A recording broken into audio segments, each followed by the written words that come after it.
मिल्कीपुर उपचुनाव में जिस तरह से लगातार बीजेपी बढ़त बनाई हुई है, उस खबर पर आगे बढ़ेंगे। हमारे साथ तमाम मेहमान भी जुड़े हुए हैं।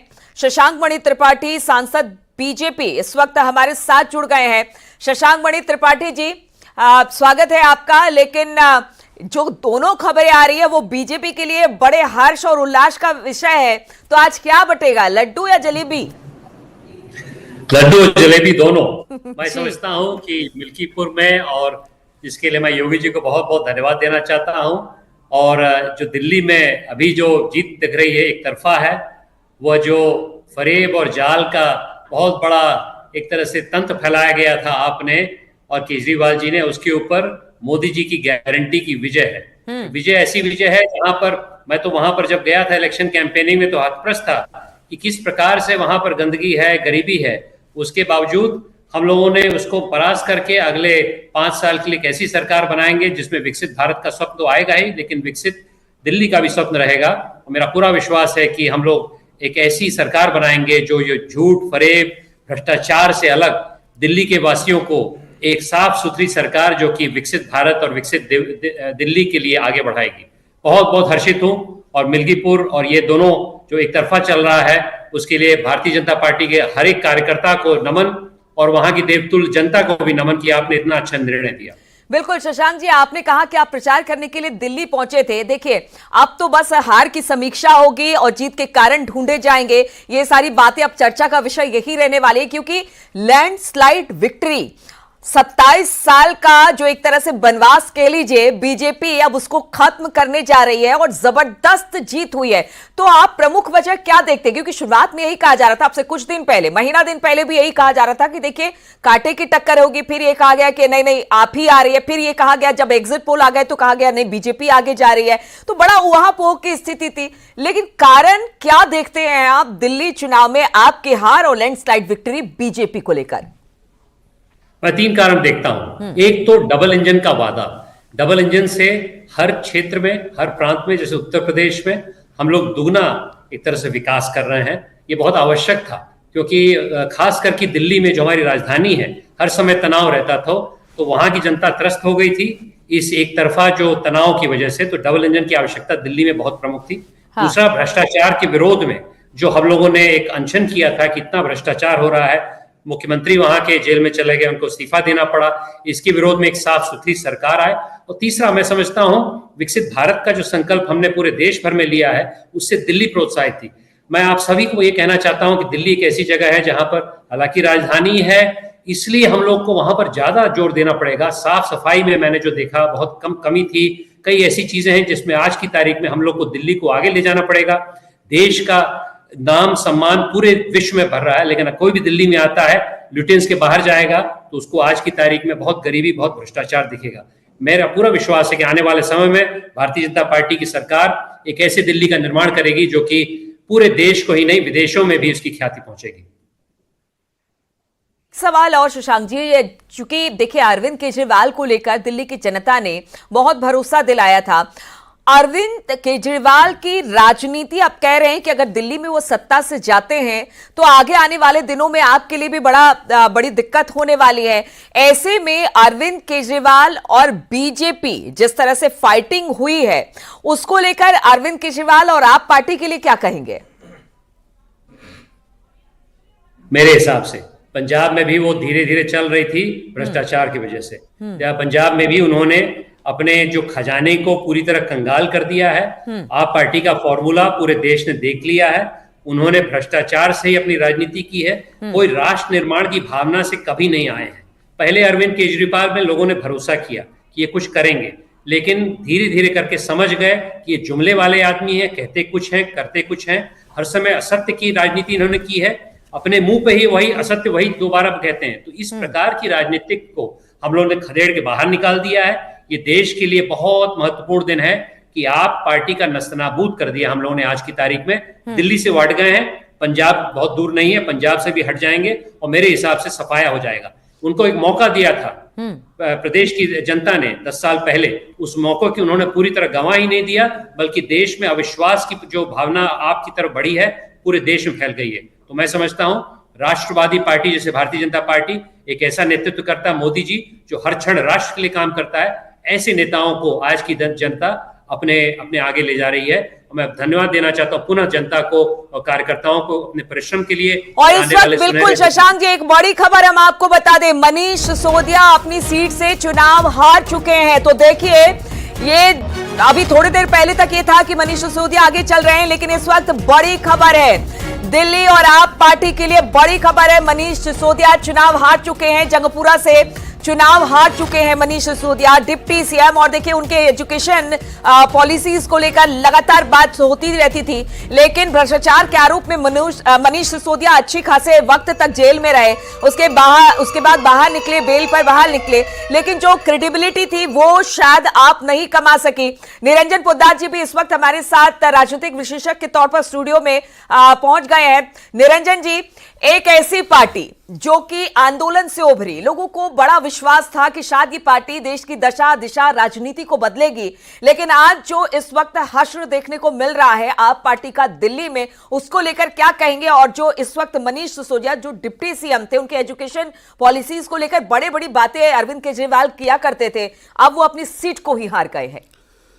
देखिए नीलू जी, आपको इस चीज को समझना पड़ेगा कि जिस तरीके से इतना बड़ा आंदोलन हुआ, जनता ने उनके ऊपर भरोसा किया और जिस तरीके से इन्होंने लोगों का भरोसा छला है, मैं तो ये कह रहा हूं कि बल्कि आप ये समझ लीजिए लोगों का अब और किसी आंदोलन से भरोसा कहीं ना कहीं कम हो गया है। क्योंकि जिस तरीके से हमने देखा, पहले श्री जयप्रकाश नारायण जी के आंदोलन से कई राजनीतिक पार्टियां उभरी, लेकिन उसके बाद में वो राजनीतिक पार्टियां उनसे आगे निकल गई जिनसे लड़ने के लिए बनी थी।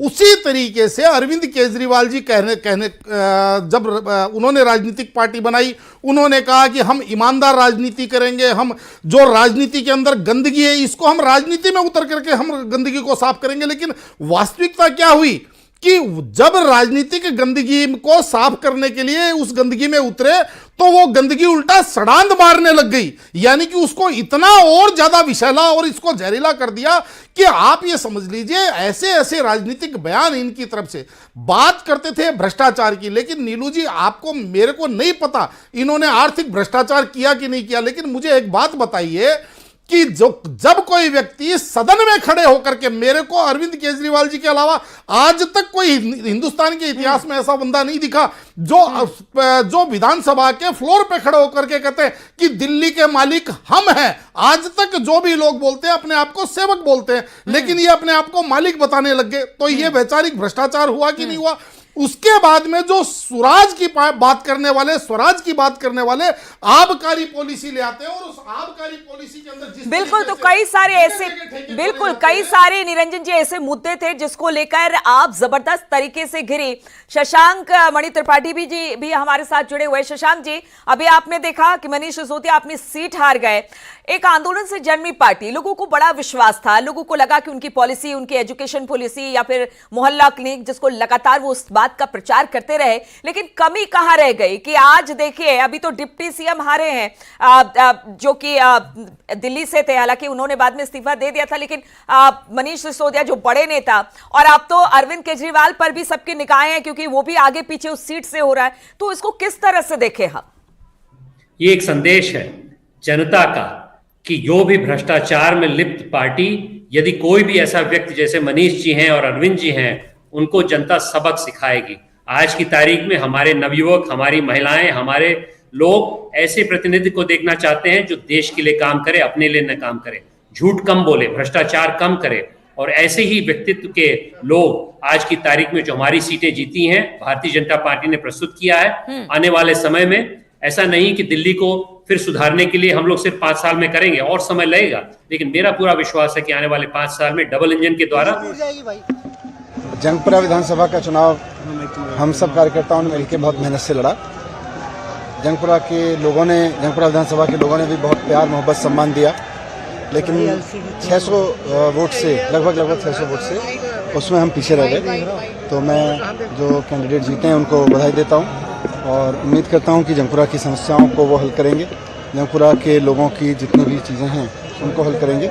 बाकी तो अब बाकी देखते हैं। सर, काफी टफ फाइट रही है, कैसे देखते हैं, कहाँ चूक हो गई? नहीं, अब चूक तो आपको बताएंगे एनालिसिस करके। तो तो आप मनीष सिसोदिया को चेहरे पर मायूसी लिए वही कह रहे थे कि 600 वोटों से मैं हार गया।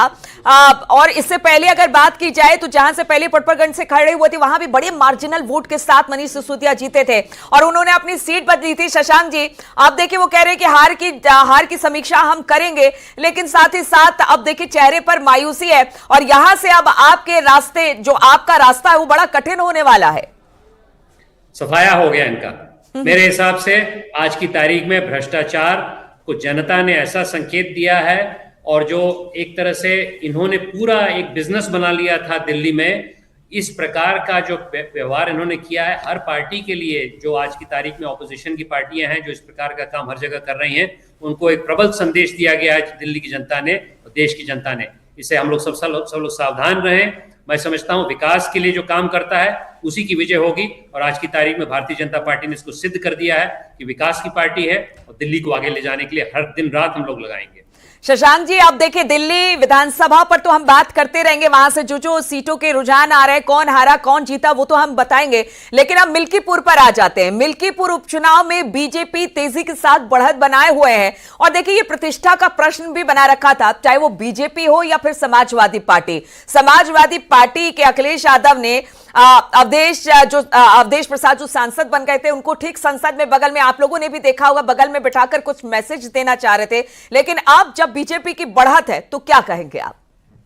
देखिए, जो हमारे 24 की चुनाव हुआ उसका विश्लेषण पूरे देश ने कर लिया है। मैं आज की तारीख में कहना चाहता हूं कि आदरणीय योगी जी के नेतृत्व में वहां पर जो चुनाव हुआ है उसमें साफ संदेश है कि 27 के चुनाव में वापस भारतीय जनता पार्टी आ रही है और सपा की जो एक तरह से रणनीति थी कि सामाजिक समीकरण बना के देश के लिए नहीं बल्कि अपने लिए, अपने परिवार के लिए अपना इलेक्शन उन्होंने लड़ा है। 5 सांसद आज की तारीख में एक ही परिवार के पार्लियामेंट में है, ये दिखाता है उनका बर्ताव। इस हिसाब से मिल्कीपुर की जनता ने समझ लिया है कि समाजवादी पार्टी ने न कभी भला किया है न करेंगे। और मैं समझता हूं मिल्कीपुर का जो चुनाव हो संदेश है वो एक प्रीएम्बल था, वो सेमीफाइनल था 27 के लिए। और मेरा पूरा विश्वास है कि आने वाले समय में कार्यकर्ताओं के बल पे और जनता के बल पे है एक विकसित भारत का संकल्प योगी जी के नेतृत्व में उत्तर प्रदेश में और पूरे भारत में मोदी जी के नेतृत्व में हम लोग करेंगे।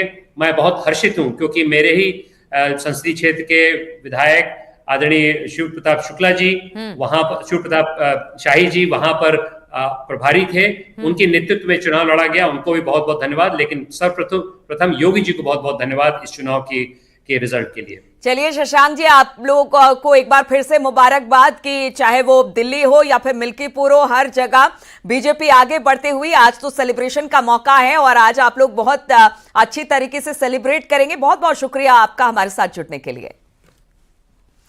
और देखिए तमाम लोग भी हमारे साथ बने हुए हैं। हमारे साथ प्रभात त्रिपाठी वरिष्ठ पत्रकार हैं। प्रभात जी, आप एक बार फिर से दिल्ली के इलेक्शन पर आ जाते हैं। अब देखिए मनीष सिसोदिया जहां पर वो पहले जीते थे, बहुत मार्जिनल वोट से वो जीत कर आए थे, लेकिन इस बार उसी मार्जिनल वोट से वो हार भी गए। मात्र 600 वोटों से उनकी हार हुई है।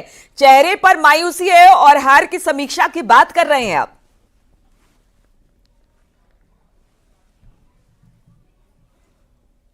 मनीष सिसोदिया ने पटपड़गंज की सीट अपनी छोड़ी। सीट आदमी तभी छोड़ता है जब आपकी उस सीट पे किए गए वायदे, आपकी एंटी कंबेंसी होती है। आप वहां से पटपड़गंज से छोड़ के आप जो है इधर आए, इस सीट पे आए जहां आप 600 वोटों से हार गए।